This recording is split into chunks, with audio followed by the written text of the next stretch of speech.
Imagine quick and fast that you're holding on to something. Does the thought of holding on to that something make you feel like you got to grip and squeeze real tight? Because if you don't, then the counter is to let go, which likely then means you will fall. None of us want to fall. Otherwise, why would we hold on? Insert cliche drama moment. Let go of yourself, for there is a cost to being you in life, and the price is as large as your time is short. Therefore, allow me to further set the ambience with a Jesus piece. Yes, I said ambience. Let us imagine now that you are in a large crowd and you were traveling with Jesus. And turning to the crowd, Jesus says, if anyone comes to me and does not hate father, mother, wife, children, brother, and sister, yes, even their own life, such a person cannot be my disciple. And whoever does not carry their cross cannot be my disciple. Luke 12, 51, 53 for reference. So this is now me looking at you and asking, just how willing are you to let go? And what does that really mean? Let's break this thing down. To start, I think we initially struggle with the concept of letting go because we feel like we have to hold on to something. Otherwise, how else would we know anything, right? And so I think the power in how we manifest that emotionally through thought is like, if we let go, then what is there? Let's try it right now. Like, let go emotionally and mentally right now. For just this moment, nothing matters. Let go of everything that has happened before. Let go of everything that might come after. Let go of everything you think you are. The experiences, the people, the memories. Just briefly dump them. Boom. Now look around at that picture. A picture of nothingness. And ask yourself, who am I? Not quite sure how to answer that, huh? So I believe that's the first natural instinct and difficulty involved with letting go. It's the fear that emotionally you need to hold on to something in order to define yourself and know who you are. Otherwise, not just what, but who are we left with if all is gone? Cool. And moving on. In the process of learning to let go, you must be willing to accept, non-negotiable, that you can't expect to change and keep everything the same. And the reality to which there is no escaping is that our default mechanism for life is reliability through repeatability. And the repeatability that creates the reliability for your life, when done incongruently, results in you becoming a liability to your life. And trust, you don't want that life. So just how do we put that into more clear context?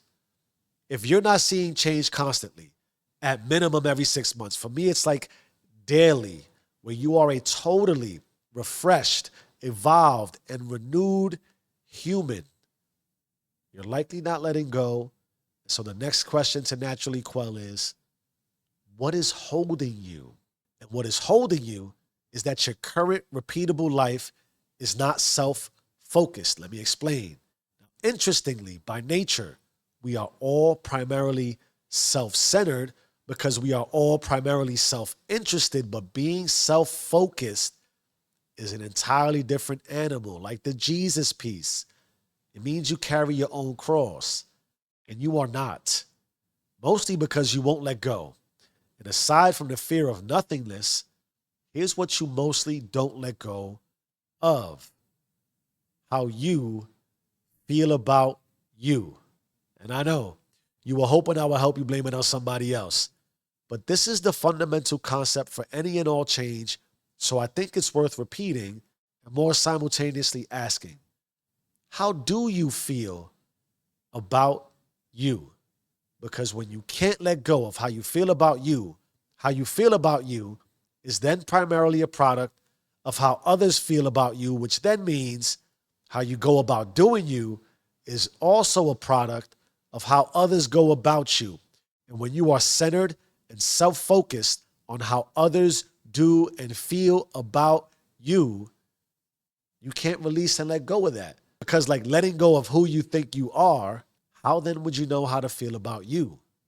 And this is the boundaryless and borderless lifestyle of people pleasing, non-nourishing relationships, lack of spirit and conviction, submissiveness to repeatable conformity, masked as complacency. Essentially, in order to identify how you feel about you, you hang on and cling to the acceptance of other people's opinions and thoughts. You hang on and cling to socially acceptable measuring sticks. You hang on and cling to past relationships and external identity for centeredness. And so you define how you feel about you based on how others feel about you, which results in you not being able to let go of repeatedly identifying with the thoughts and feelings of others. So think about it like this, because here's a truth that eludes most truth seekers. You can't escape the feelings of life, not if you're human. So our move to let go of this shakes out like this. Letting go means ceasing to see other people in yourself and rather seeing yourself in other people, so you can effectively treat others as you treat yourself, not treat yourself as others treat you. Because that's how the poorer get poorer and never let go. Now, dramatic drum roll, please. What in the flying fuck does this all mean? And just how do we let go, and what do we let go of? Well, everything must go as quickly as it comes. Good, bad, right, wrong, or indifferent. Letting go requires massive faith, because remember when I said life is a repeatable process. You have to love yourself enough to repeat being the most loved you every day, regardless of how you feel, regardless of what has or hasn't and is happening and what might be coming. And that's not easy, because people want to sell you self-love without the dirty details. Like newsflash, self-love isn't this transient self-fulfilling prophecy switch you just turn on and everything else non-loving about yourself just goes away, so you feel good all the time. Not how it works. Here's the reality of self-love.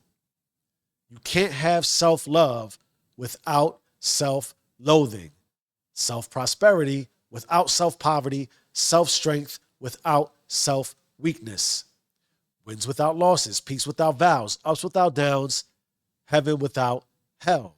And you can't let go of one without letting go of the other. You can't expect nor accept only good days, cling to that, dispense with the bad days. You can't expect nor accept positive critique, cling to that, dispense with the cynical. You can't accept nor expect love all the time, cling to that, dispensing with the hate. As you too receive and let go of the negative, so too must the positive be let go of. A win doesn't define you any more than a loss does.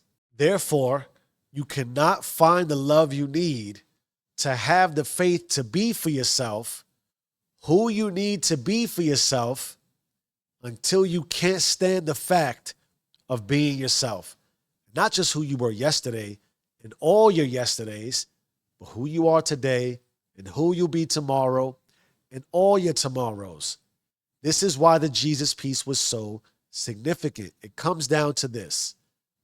In order to always let it go and adopt self-love, you must have undivided loyalty to yourself above all. It doesn't matter. Situations, circumstances, happenstances, people, spouse, children, family, friends, even myself, because I am my own worst enemy. Undivided loyalty means I will never accept from anyone else what I don't accept from myself. And I won't expect from anyone else anything that I don't expect from myself. And I treat myself the same when the lights are on as I do when they are off. Feelings are what it looks like. Be damned. Now, here's a story that I think simplifies this greatly. It's super dope and powerful. There were these three men. Each man had two sacks, one tied on the front of his neck and the other tied on his back. Can you see him? When the first man was asked what was in his sacks, he said, "In the sack on my back, all the good things friends and family have done. That way they're hidden from my view. In the front sack, all the bad things that have happened to me." Every now and again, I stop, open the front sack, take the things out, examine them, and think about them. Suffice it, he didn't really make much progress in life. The second man was asked about his sacks. He replied, "In the front sack are all the good things I've done. I like to see them, so quite often I take them out and show them off to people. The sack in the back, I keep all my mistakes in there and carry them all the time. Sure, they're heavy, they slow me down, but for some reason, I can't put them down." When the third man was asked about his sacks, he answered, "The sack in the front is great. There I keep all the positive thoughts I have about people, all the blessings I've experienced, all the great things other people have done for me. The weight isn't a problem. The sack is like sails of a ship. It keeps me going forward. The sack on my back, that's empty. There's nothing in it. I cut a big hole in its bottom. In there, I put all the bad things I can think about myself or hear about others. They go in one end and out the other. So I'm not carrying around any extra weight at all. You must let go of yourself. Change your mind, change your life. I am who I say I am. Do you and stay rich."